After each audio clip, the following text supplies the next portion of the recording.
Boa noite a todos. Sejamos todos mais uma vez bem-vindos à nossa casa para mais uma tarde de reflexão, de estudo do Evangelho, estudo do Espiritismo. Bom, vamos primeiramente aos recados.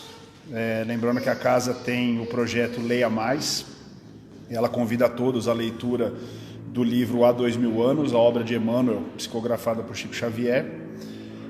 Os capítulos eles são disponibilizados semanalmente aqui na casa, para quem tiver interesse, e no dia 22 de agosto, às 2h30, vai haver um encontro especial para troca de ideias, reflexões e aprendizados sobre a obra.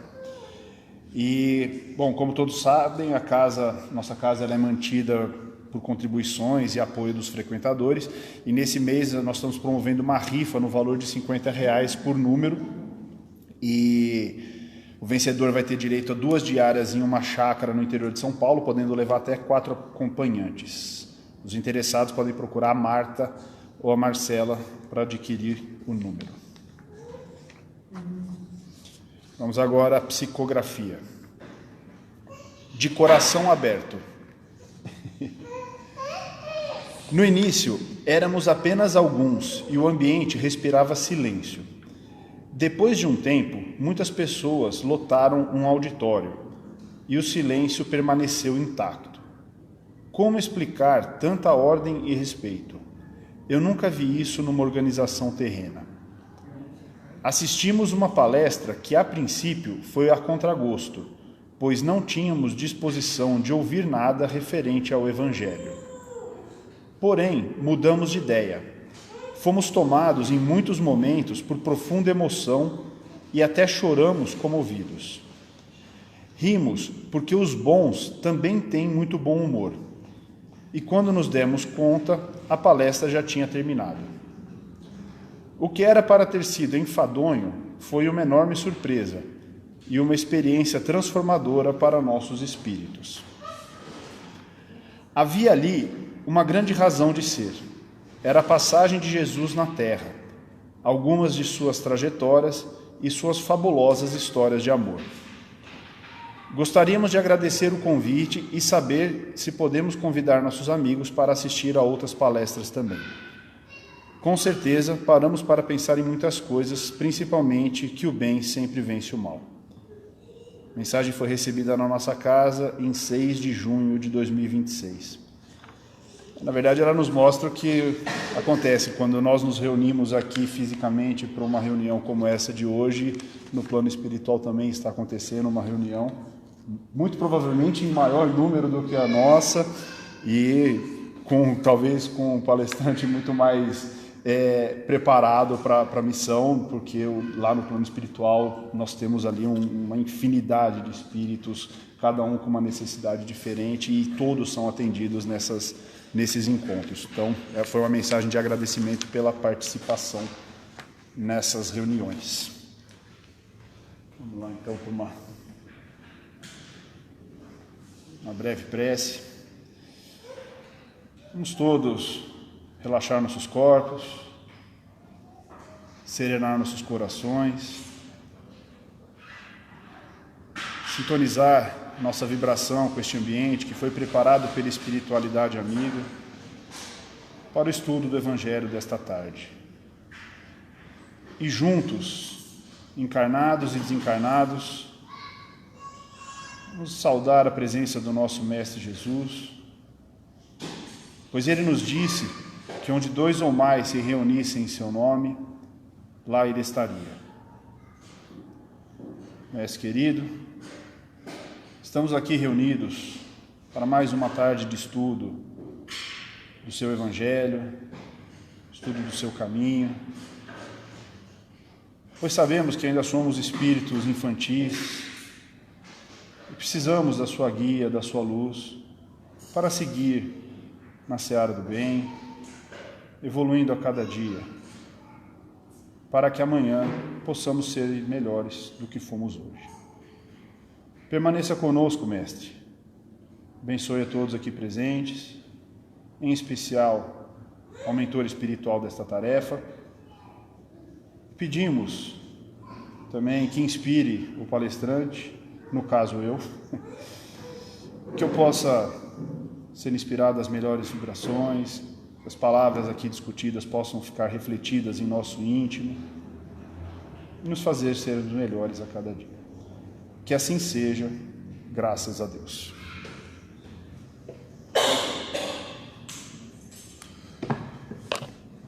Bom, o tema que foi escolhido para a gente tratar nessa tarde pela diretoria de doutrina é o capítulo 40 do livro Caminho, Verdade e Vida, de Emmanuel, psicografado por Chico Xavier, intitulado Tempo de Confiança.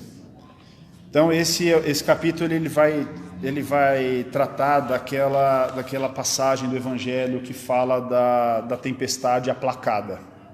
Então ela está tanto no capítulo, no Evangelho de Lucas, quanto no de Mateus, no de Marcos, e no de João também tem um relato bem parecido, que existe uma certa dúvida se também se trata do mesmo evento. Então a gente vê que está retratado em praticamente todos os evangelhos, então é uma prova, uma certeza de que as coisas aconteceram na forma como estão relatadas, né? Bom, eu vou iniciar a leitura então. Certo dia, tendo tomado uma barca com seus discípulos, disse-lhes ele: passemos à outra margem do lago. Então eles estavam ali na região ali do mar da Galileia, né, chamado de mar, mas é um lago, né, é o maior dos lagos da Galileia. E naquela época os galileus eram muito conhecidos por serem pescadores, principalmente por causa desse lago. Então ali alguns dos discípulos de Cristo eram pescadores. Pedro, André, Tiago, João, todos eles eram pescadores. Pedro, no caso, bem experiente na pesca e tal. Então, eles estavam ali na beira daquele mar, lago, e Cristo disse: bom, vamos passar para a outra margem do lago. Então eles partiram. E durante a travessia, Cristo adormeceu, ficou ali num canto e dormiu. E aí houve uma mudança de cenário ali, de clima naquele momento, e um turbilhão de vento começou a ventar em cima do barco onde eles estavam, né? De sorte que, enchendo-se a barca de água, eles se viram em perigo. Então começou a entrar água. Aproximaram-se, pois, dele e o despertaram. E dizendo-lhe: mestre, perecemos. Jesus, levantando-se, falou ameaçador aos ventos e às ondas agitadas. E uns e outras se aplacaram, sobrevindo grande calma. Ele então lhes disse: onde está a vossa fé? Eles, porém, cheios de temor e admiração, perguntavam uns aos outros: quem é este que assim dá ordens ao vento e às ondas, e eles lhes obedecem? Então esse relato que eu fiz aqui é o de Lucas, que é o que Emmanuel também traz na obra, né? E traz essa pergunta, né? Então a gente vê que aqueles pescadores experientes, mais experientes do que o próprio Cristo, né? E eles apavorados, o Cristo dormindo tranquilamente. Eles fizeram o pedido, Cristo não falou nada, simplesmente atendeu ao pedido deles, acalmou ali a fúria ali daquele clima, e depois perguntou para eles: onde está a vossa fé? Então, para fazer a análise desse trecho do Evangelho, e depois a gente vai entrar também no texto do Emmanuel, antes eu queria até trazer até um spoiler. A gente está estudando o livro A Gênese, né, aqui na nossa casa. Então, quinzenalmente aos domingos a gente faz um encontro, e esse trecho ele é tratado no início agora do segundo livro que compõe são 3 livros que compõem o livro A Gênese, né? Então a Gênese, os milagres e as predições segundo o Espiritismo. Então, na parte dos milagres existe um capítulo que vai falando sobre várias passagens e mostrando por que aquele relato não é contrário às próprias leis da natureza, às leis de Deus, né? Então, nesse caso específico, com relação à forma como Jesus conseguiu fazer com que os ventos e as águas se acalmassem, né? É colocado dessa forma no livro A Gênese. Ainda não conhecemos bastante os segredos da natureza para dizer se há ou não inteligências ocultas presidindo a ação dos elementos. Na hipótese de haver, o fenômeno em questão poderia ter resultado de um ato de autoridade sobre essas inteligências e provaria um poder que não é permitido a nenhum homem exercer. Então, se, como Kardec coloca, a nós não é dada o poder de saber exatamente como que as forças da natureza funcionam, se ali existe algum efeito inteligente atuando, ou seja, um grupo de espíritos. A gente tem um monte de livros aí espíritas que falam alguma coisa nesse sentido, mas Kardec, a gente sempre tem que recorrer à obra básica. Kardec nos traz que ainda não sabemos o bastante. Então, a gente não tem como saber exatamente como funciona. Mas se houver, provavelmente isso foi por uma autoridade que Cristo, pela superioridade moral dele, tem sobre esses outros espíritos que faziam ali o trabalho relacionado a esses efeitos naturais. E aí continua Kardec. Seja como for, o fato de Jesus dormir tranquilamente durante a tempestade atesta, de sua parte, uma segurança que só se pode explicar pela circunstância de que seu espírito via não haver perigo nenhum e que a tempestade iria se acalmar. Então, para Cristo ali ele não via qualquer perigo, porque pensar assim, existia um perigo real e Cristo negligenciou, ele poderia estar de alguma forma negligenciando a própria vida dele? Não. Cristo ele estava aqui encarnado enquanto espírito igual nós, e também com a necessidade, com o interesse da própria sobrevivência do corpo dele. Então, mas Cristo não via perigo porque provavelmente ele já sabia, ele já entendia o que estava, ele via as coisas de uma maneira muito mais ampla do que nós vemos hoje. Então, essa é a explicação mais na vertente científica mesmo do espiritismo, no sentido de que não há qualquer, digamos assim, questão sobrenatural no fato de Jesus ter conseguido acalmar as águas. Existe uma explicação por trás que talvez nós ainda não enxerguemos, mas que ou é pelo fato dele ter autoridade sobre outros espíritos, ou pelo fato dele de fato conseguir entender que ali não era o momento ainda do desencarne dele, nem dos apóstolos que estavam ali, porque eles tinham ainda toda uma missão pela frente. Então, Emmanuel, ele inicia, agora passando a parte do estudo do Evangelho propriamente, de como aplicar isso na nossa rotina diária, na nossa vida. Emmanuel diz o seguinte: a tempestade estabelecera a perturbação no ânimo dos discípulos mais fortes. Desorientados ante a fúria dos elementos, socorrem-se a Jesus em altos brados. Atende-os o mestre, mas pergunta depois: onde está a vossa fé?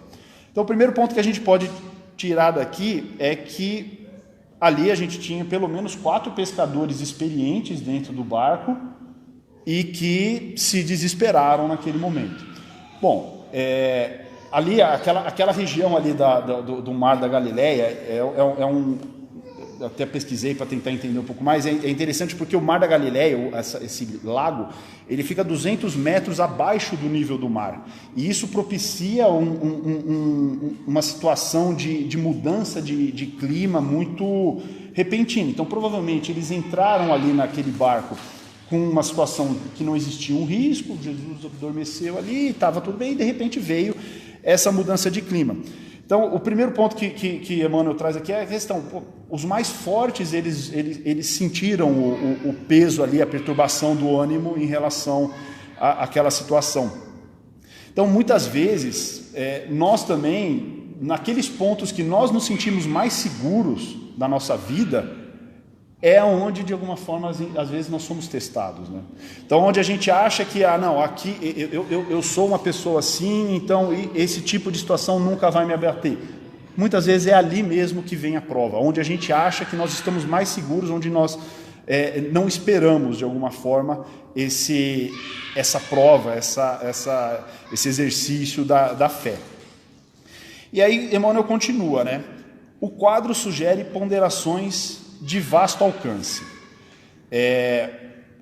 Antes até da gente continuar, a gente precisa entender aqui que quando Cristo está perguntando onde está a vossa fé, o Espiritismo ele nos traz uma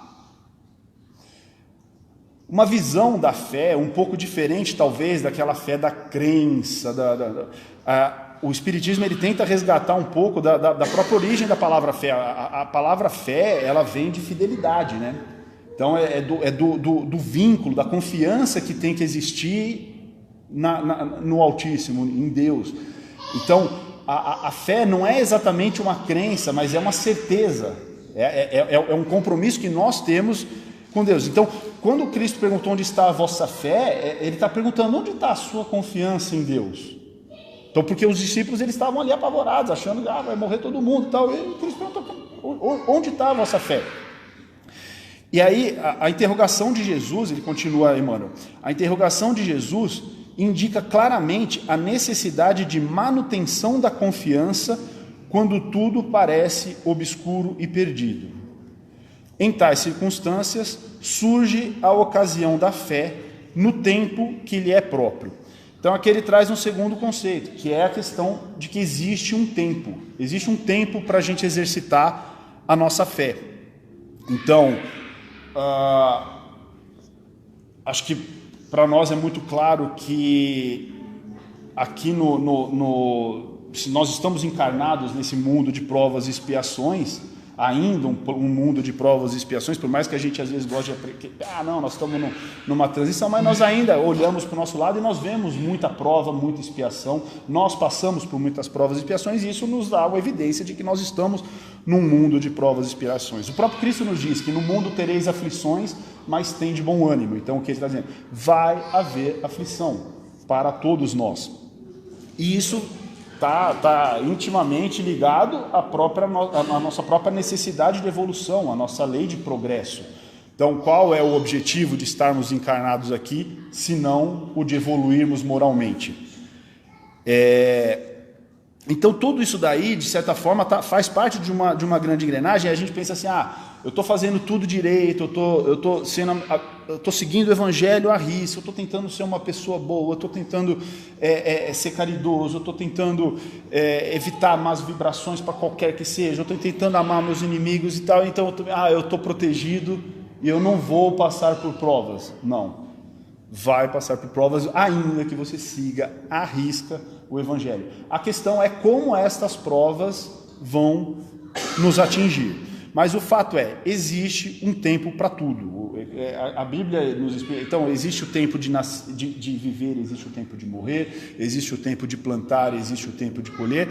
E a fé, no caso, como o Emmanuel coloca, quando tudo parece obscuro e perdido, é ali, naquele momento, no momento da escuridão, que é o momento da fé. Não é o momento em que as coisas estão todas boas. Quando a vida está muito boa, a gente não está sendo testado, a gente não está sendo provado dos valores que a gente já adquiriu. Então, o que Emmanuel está nos colocando é que existe o momento da fé, e a gente tem que estar preparado para entender, principalmente, quando chega essa hora, né? E continua Emmanuel: ninguém exercitará otimismo quando todas as situações se conjugam para o bem-estar. É difícil demonstrar amizade nos momentos felizes. Então ele está mostrando, você tem uma relação de amizade com uma pessoa, as coisas estão todas bem, então, na verdade aquela amizade ainda não está sendo testada. Agora vem um momento de dificuldade, aí sim é o momento de você mostrar, de você exercitar aquela amizade. E esse é o fator mais importante da dor. A gente fala assim, o espírita gosta de sofrer. Não é que o espírita gosta de sofrer, mas o espírita entende que a dor ela é necessária. Senão, se a gente viesse aqui e fosse um mar de rosas, nós sairíamos da mesma forma que a gente chegou, a gente não passaria por prova nenhuma. As provas são exatamente aquele momento em que, aqui nós estamos aqui estudando, eu estou aqui falando para vocês e tal, a gente volta para casa e tal, e vai continuar a nossa vida. Talvez um dia lá na frente o que a gente está discutindo aqui vai ser cobrado. Vai ser cobrado para a gente lembrar que estava tudo bem e de repente não ficou mais tudo bem. Por quê? Porque é o momento de eu ser testado, de eu mostrar que aqueles ensinamentos estão dentro de mim. Então, o que Emmanuel está nos dizendo é que esses momentos de prova não são momentos que a gente pode desanimar e blasfemar ou achar Deus... igual tem muita gente que faz a interpretação do Cristo dormindo, que tem um momento que Deus está ali dormindo e não está olhando para a gente, mas quando a gente recorre a Ele, ele volta. Não, Deus jamais dorme. Quem está adormecido ali, na verdade, muitas vezes, os valores do Evangelho que a gente vem aqui toda semana discutir, mas a gente não leva para a nossa vida prática, ele fica ali dormindo. Aí vem a prova, vem o vento, vem o desespero e tal. Quando nós recorremos, lembramos do Cristo, a gente vai lá e acorda o Cristo que está ali adormecido dentro da gente, a gente acorda ele, imediatamente a calmaria volta. Mas aí vem a pergunta, e a pergunta não é do Cristo, a pergunta é da nossa própria consciência, porque muitas vezes a gente passa por um longo período de sofrimento até a gente acordar e lembrar do Cristo. Não é rápido, mesmo para a gente que está aqui tentando todo dia, não é rápido. Muitas vezes a gente passa por maus bocados e depois a gente lembra do Cristo, a gente recorre, resolve e fala, meu Deus, onde estava a minha fé? Por que eu demorei tanto para recorrer a esse mecanismo infalível como o Espiritismo nos mostra, né? E aí continua Emmanuel. Aguardem os discípulos, naturalmente, oportunidades de luta maior, em que necessitarão aplicar mais extensa e intensivamente os ensinos do Senhor. Sem isso, seria impossível aferir valores. Ou seja, o que Emmanuel está nos dizendo aqui, aguardem, porque vai ter prova. Mas eu quero um mar de rosa daqui até o meu desencarne. Não vai ser assim. Alguma prova nós vamos passar, porque é necessário, como ele coloca aqui, sem isso seria impossível aferir valores. Então, o fato é, quando a gente se depara com a dor, quando a gente se depara com a aflição, de certa forma a gente mostra quem a gente realmente é. Porque no dia a dia, quando está tudo bem, é muito fácil a gente falar que nós somos cristãos e tal. Na hora da dor mesmo, aí é que sobra o que realmente está incutido dentro da gente. Então, muitas vezes a gente se revolta, a gente não quer aceitar, porque nós ainda somos espíritos em evolução. Mas, conforme a gente vai trazendo esses valores do Evangelho para dentro da gente, de certa forma a gente começa a olhar esses problemas sobre uma outra ótica, né? Então, quando eu falei da questão da analogia que se faz com Cristo ali, dormindo, desses valores que não estão de alguma forma, estão mais adormecidos dentro da gente, e essas provas elas servem para despertar, o fato é, quando nós já temos isso aí, o tempo todo despertado, esses valores despertados dentro de nós, às vezes nem há essa turbulência, ou a gente não sente tanto, porque quando a gente olha a nossa vida por uma ótica de um plano espiritual, o que é essa existência aqui, perto da nossa eternidade, perto de tudo que nós já vivemos e a eternidade pela frente? Então, não importa muito qual é o nível, a gravidade da dificuldade ou da prova que nós estamos passando, se nós, de alguma forma, em vez de focarmos nos valores do mundo da matéria, que é efêmero, que é onde existe a transição, e colocarmos nossos valores naquilo que é eterno e que é perene e que é estável, ali não tem variação. No que se refere ao Cristo, nós estamos sempre em calmaria. Lá não existe turbulência. Lá é o nosso porto seguro. Então, nos momentos das provas aqui, é recorrer lá. Mas existe o tempo que a gente não consegue nem parar muito para pensar no Cristo, que a gente está ali na pegada do dia a dia. Existe o momento do trabalho, existe o momento da vida, da matéria, mas a gente tem que sempre lembrar que existe o tempo em recorrer a Deus, em elevar os nossos pensamentos, lembrar que nós somos espíritos, lembrar da nossa pequenez, lembrar, acima de tudo, que Deus é a bondade suprema.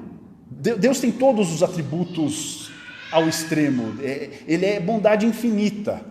Então, não existe, a gente pensa assim, mas por que eu estou passando por isso? Não, existe uma justiça em todas as aflições. todas as aflições que nós passamos, existe uma justiça. Ou porque nós merecemos, porque estamos espiando alguma prova, ou porque nós escolhemos passar por essa aflição exatamente para testar esses atributos que nós queremos. Nós viemos aqui encarnando, meu objetivo aqui nessa encarnação é aprender a ser uma pessoa assim.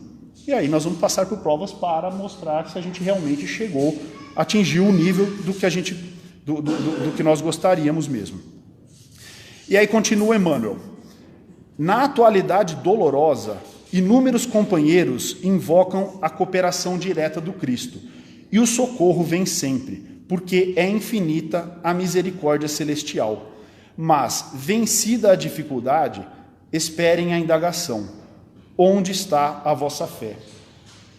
Vou até recorrer ao Evangelho segundo o Espiritismo para a gente conversar sobre esse ponto, porque tem um trecho no capítulo Pedi e Obtereis, capítulo 27 do Evangelho, que nas instruções dos Espíritos eles falam o título é Maneira de Orar. E aí, o que os Espíritos nos explicam? O primeiro dever de toda criatura humana, o primeiro ato que deve assinalar a sua volta à vida ativa de cada dia é a prece. Ou seja, ele coloca que a prece é um dever nosso todos os dias na hora que nós acordamos. Porque nós estamos retornando para o mundo, nós estávamos ali no plano, na erraticidade ali, ainda que vinculado ao nosso corpo, mas quando nós dormimos, nós nos libertamos. Nós retornamos para mais uma jornada no mundo da matéria. E aí eles nos dizem que ali é o momento que é um dever nosso de agradecer. Quase todos vós orais, mas quão poucos são os que sabem orar. Que importam ao Senhor as frases que maquinalmente articulais, fazendo disso um hábito, um dever que cumpris e que vos pesa como qualquer dever. Então, ele já nos mostra que aquela prece decorada e que não vem realmente do coração, ela não tem muito sentido para Deus. E aí ele nos explica o seguinte, os Espíritos: a vossa prece deve conter o pedido das graças de que necessitais, mas de que necessitais realmente. Inútil, portanto, pedir ao Senhor que abrevie as vossas provas, que vos dê alegrias e riquezas. Então, o que eles estão dizendo é que é inútil a gente pedir que a nossa prova seja minimizada. Então, ali, por exemplo, trazendo para a alegoria do Evangelho, então ali naquele momento do barco quase virando, a prece não deveria ser para que a tempestade se aplaque, mas que o trajeto seja cumprido com resignação. Que o processo ali para chegar à outra margem consiga acontecer de uma forma segura, de uma forma rápida, ou que você consiga ter sucesso. Mas não em si pedir que a prova não exista, porque a prova, como a gente já falou, ela é necessária. Ela muitas vezes é um acordo que nós mesmos fizemos antes de encarnar. E aí ele continua: se desceis ao fundo da vossa consciência, quase sempre encontraríeis em vós mesmos o ponto de partida dos males de que vos queixais. Pedi, pois, antes de tudo, o vosso aprimoramento, e vereis que torrente de graças e consolações se derramará sobre vocês. Então você vê aqui eles nos explicam o seguinte: se você pedir adiantamento moral, se você pedir que você consiga suportar essa prova com resignação, aquilo sim é uma ajuda imediata que vem. Porque a partir do momento que você entende que você pode passar, que aquela prova não é uma prova pesada demais para você, porque Deus não coloca um fardo mais pesado do que nós aguentamos. Então, quando nós entendemos, quando nós aceitamos, quando nós temos essa fé de confiança em Deus, essa atribulação imediatamente ela deixa de ter tanta importância na nossa vida. E aí, continuando no Evangelho, no capítulo Bem-aventurados os aflitos, no item Motivos de Resignação, item 13, ele nos mostra que, na verdade, o Evangelho não é um negócio mágico se eu tiver essa ligação com Deus e com Cristo, que a minha vida vai mudar porque as coisas não vão acontecer. Não é exatamente isso. É muito mais uma forma de você encarar o mundo, mudar a forma como nós encaramos essas provas e essas vicissitudes. Então, o que é dito nesse trecho do Evangelho é: o homem pode amenizar ou aumentar o amargor de suas provas, conforme a maneira pela qual encare a vida terrena. Aquele que se coloca do ponto de vista espiritual abarca a vida corpórea num piscar de olhos. Ele a vê como um ponto no infinito, compreende a sua brevidade e reconhece que esse momento penoso passará bem depressa. Para aquele, ao contrário, que vê apenas a vida corpórea, esta lhe parece interminável e a dor o oprime com todo o peso. O resultado daquela maneira de encarar a vida, ou seja, da maneira espiritual, nos leva a dar menos importância às coisas desse mundo, compelindo o homem a moderar os seus desejos, a contentar-se com a sua posição sem invejar a dos outros, atenuando a impressão moral dos reveses e das decepções que o experimenta. Então, só o fato da gente, de alguma forma, nos lembrar que nós somos espíritos eternos,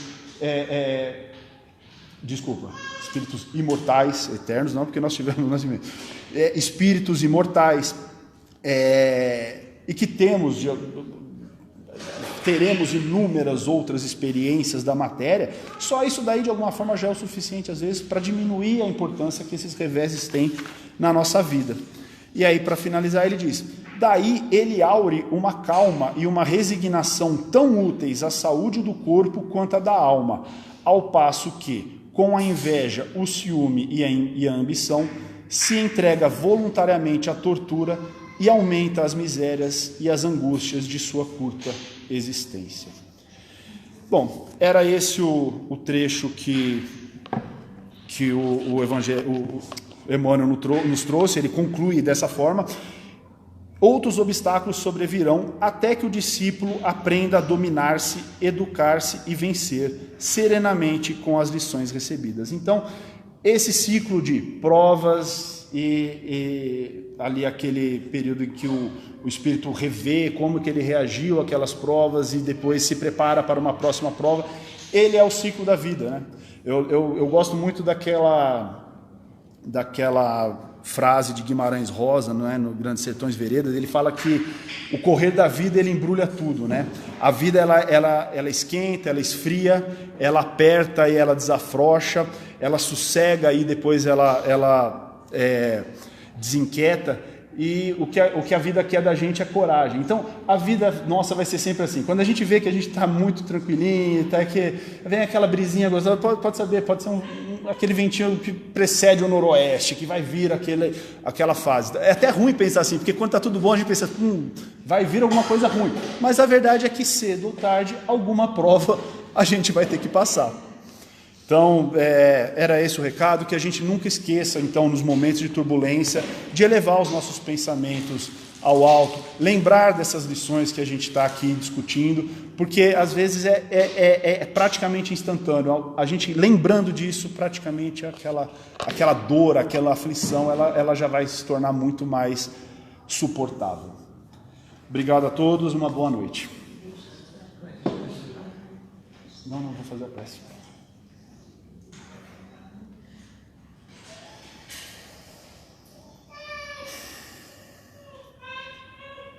Vamos agradecer as bênçãos recebidas aqui nesta noite, que os ensinamentos discutidos possam ficar refletidos em nosso íntimo, nos fazer lembrar sempre da bondade suprema do nosso Criador e de que nunca estamos sozinhos. Temos sempre a espiritualidade amiga ao nosso lado, torcendo pelo nosso sucesso nas provas que passamos. Que as bênçãos aqui recebidas não fiquem restritas somente a nós, mas possam ser compartilhadas com todos os nossos familiares, nossos amigos, as pessoas de nosso convívio diário. E que possamos retornar aos nossos lares em paz e em segurança e termos saúde e disposição para a continuidade dos estudos na semana que se iniciará. Que assim seja, graças a Deus.